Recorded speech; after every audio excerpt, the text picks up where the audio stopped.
individual work, you just present the answer after they finish this work. My question is, you just give the answer after they finish this individual work, or you will let them to use the COCA and then to let them to review or revise the answer. Mm, um, yes. Maybe I have two situations. It's about if they have the PC, we can have the answer in the screen. So maybe someone will confuse which is right, is wrong. So it's our purpose. So we can continue the pre-task to tell them how to check the answer. What is the much and many differences? Yes, I think I need to. Maybe I need to teach this one laterly. I need to tell them what is the right answer. Yes, it is my fault. If you let them to think about the right answer after using the COCA, I think this task will be more meaningful. Okay. The leading parts. Thank you, I know. I will revise my teaching guides. Thank you. I just have a comment. What kind of students are you targeting at? You mentioned primary, but I assume it should be upper primary, like 5 or 6th grade students? Mediate. Intermediate, like 3 or 4, yes. Okay. But again, if you ask them to search your COCA, just wonder what the language will be too difficult to write. Too difficult. Maybe quite difficult. And you also need to show them how to search beforehand. Yes. And this has to be trained before you ask, trained before this class. You know, if you just show them during the class, you will spend lots of time. I know. So other comments? Yes. Primary school students. So if at the beginning, if the exercise is about the oral practice, not just writing this passage, that would be more interesting for these students, I think. And it will be a little quiet at the beginning of the class. And I think you'd better have some games. I know. Do you think so? Yes. I have an idea about this one. I like this one. It's just a content. Maybe I'm a teacher. I won't tell them, hello, good morning, everyone. And today, just imagine when you are buffet dinners, what do you want to eat? And let them to picture, and at last, I will go to this paper content. Yes. I don't know if it's better or good. Okay. Other comments? Thank you.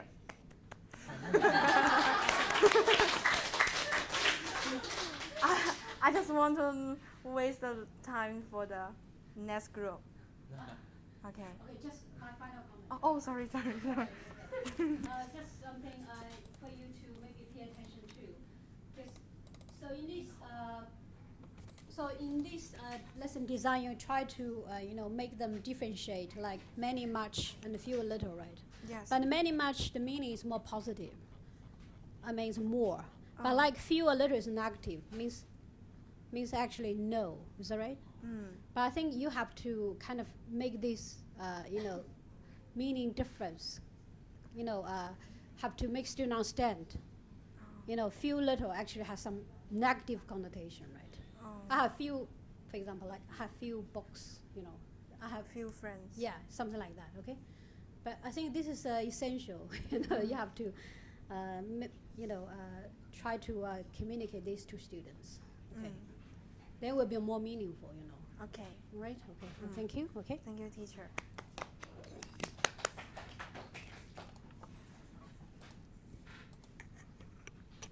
Okay. Now is group 5.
Okay, good afternoon,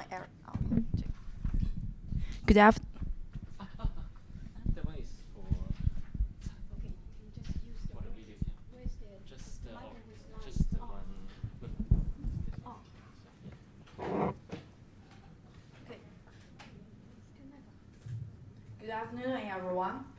My name is Rena, and I'm from Group 5. My partner is Fanny. Okay, Fanny is there. It's great honor for me to stand here to represent my group. To tell you about our teaching plan. The target students in our group work is the junior high school students, and we use select tutor concordance. We want to discover the different usages between the spend and cost because based on my teaching experience, students in the junior high school have difficulty using the two words because they can be translated into the same character in Chinese. So let me tell you the procedure of our teaching plan. Firstly, we want to test students' knowledge of the target language item, spend and cost, and arouse their attention on the target language items. And then we use Lex Tutor to provide students with hands-on corpus search. And after that, we summarize language patterns with students inductively. At last, we do the output exercises, including the filling the blanks in the text and the speaking and writing activity.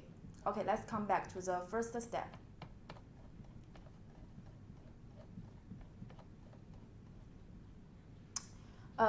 Firstly, we want students to read the text and they fill in the missing words from the box. They need to pay attention to the form of the two words. You can see that this is the passage. And teachers can use the clues to test students' knowledge and read their awareness of the differences of the two words before the following activities. Students can check answers with their partners afterwards. And next, we use the Lex Tutor to provide students with hands-on corpus search. Let's do it together.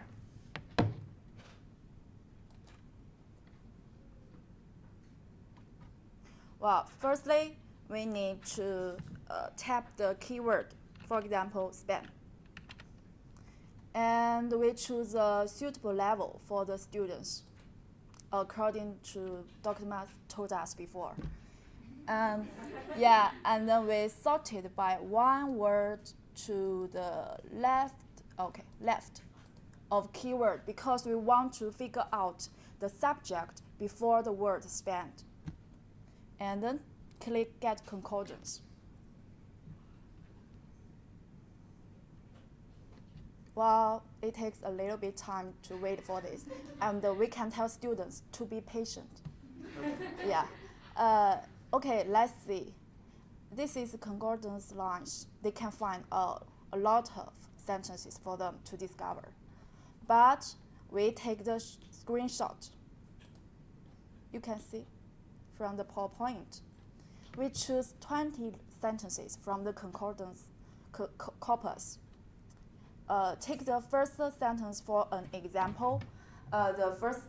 We ask students to circle the subject before the word spam. The word is H. lapidus. And after that, they need to fill in the table. For example, H. lapidus. And then students need to finish the rest of the table. When they finish the table is like this one. And obviously, they find that the subject is all about a person. So, let's come back to the word. It's easy for them to tick the correct one. We can ask them to circle the words in question A. it refers to somebody or something. Of course, it's somebody, right? Yeah. And after that, we ask them to circle the objects after the word spent in the sentences and then to fill in the table, just as what we do in the previous procedure. Okay, let's do it again.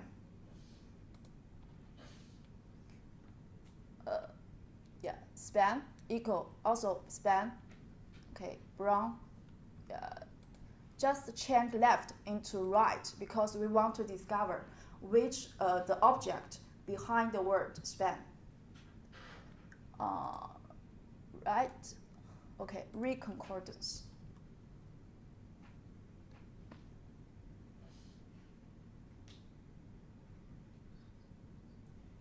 Okay, see? Yeah.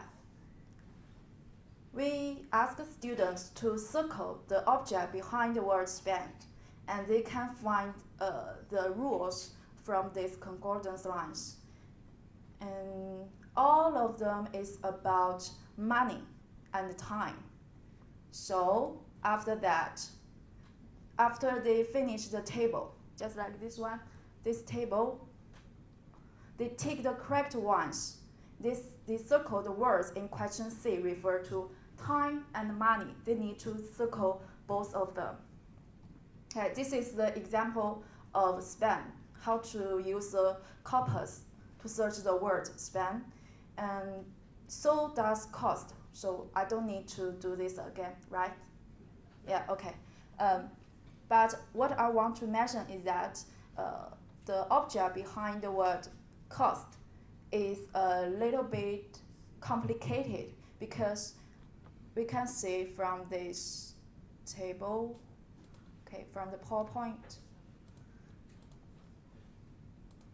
we choose some sentences, not only a cent, but also their lives. Cost, the object behind the word cost is their lives, not only money. So students can find that they need to circle money and loss or suffering. Yeah, this is the second step. After the second step, we summarize language patterns with students inductively. It's a group work. We provide students with many language examples and help them language patterns inductively. Yeah, we list a table for them to summarize, and the first line is an example. They need to finish the rest of the table. After they finish the table, the teacher can provide a rule for them like this.